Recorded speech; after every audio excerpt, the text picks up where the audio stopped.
ঘরে ঢুকে হাত পা বেঁধে নাবালিকাকে ধর্ষণের অভিযোগে যুবককে দোষী সাব্যস্ত করে সাজা ঘোষণা করল মালদা জেলা আদালত। অভিযুক্তের যাবজ্জীবন সাজা ও অন্যায়ের আরও 50,000 টাকা জরিমানা করা হয়েছে। আইনজীবী সার্থক দাস জানান, ঘটনাটি ঘটেছিল 2022 সালের 27 মার্চ।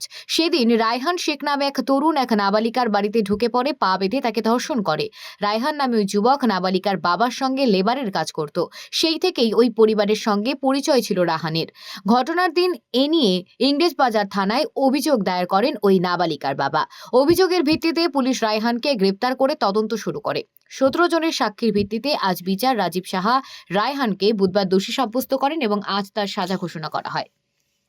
27/3/2022 তারিখে একজন মেয়ে, নাবালিকা মেয়ে, সে বাড়িতে একা ছিল। তার মা গেছিল তার দিদির ছেলেকে দেখতে এবং সে তার বাবা নিজের কাজে গেছিল, বেরিয়েছিল।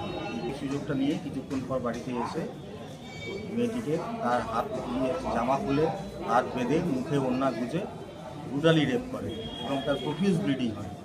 সে এতটাই তার ব্লিডিং হয়েছিল, তাকে নিয়ে তার দুটো বাড়ি পরে তার দিদার বাড়ি, সেখানে নিয়ে যাওয়া যাচ্ছিল না, টোটো করে নিয়ে যেতে হয়েছিল। এবং তারপরে এই কেসে যখন বাবা এফআইআর করে, বাবা এফআইআর করার পর ইনভেস্টিগেশন শুরু হয়। গত বুধবার দিন আমাদের এটাতে দোষী সাব্যস্ত করা হয় এবং আজকে তাকে সেন্টেন্স ঘোষণা করা হয়েছে। তাকে যাবজ্জীবন সাজা দেওয়া হয়েছে এবং অনাদায়ে 50,000 টাকা জরিমানা হয়েছে এবং অনাদায়ে আরও 2 বছর জেল।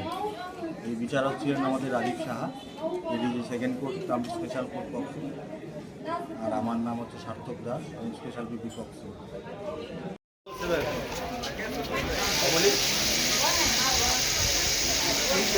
আমি জিয়ার ব্যাপারে